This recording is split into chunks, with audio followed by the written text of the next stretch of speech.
ప్రభు వారు చెప్పారు, మీరు శోధనలో ప్రవేశించకుండానట్లుగా మెలకువ కలిగి ప్రార్థించండి అన్నాడు. ప్రియులారా, శోధనలో ప్రవేశించేవారు ప్రార్థించలేరు. ప్రార్థించేవారు శోధనలో ప్రవేశించలేరు. కారణం ఏంటంటే ప్రార్థన వారిని బలపరుస్తూ ఉన్నది. ప్రార్థన వారిని దేవునికి దగ్గరస్తులుగా మారుస్తూ ఉన్నది. ప్రార్థన వారికి కాపుదలను అనుగ్రహిస్తూ ఉన్నది. ఆ ప్రార్థన ద్వారా వారు లోకాన్ని ఏం చేస్తూ ఉన్నారు? జయించగలుగుతూ ఉన్నారు. అందుకే యేసు ప్రభు వారు అన్నారు, మీరు శోధనలో ప్రవేశించకుండానట్లుగా మెలకువ కలిగి ప్రార్థించండి అన్నాడు.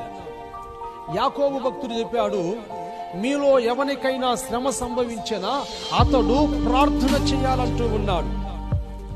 ప్రభు కన్నులు నీతిమంతుల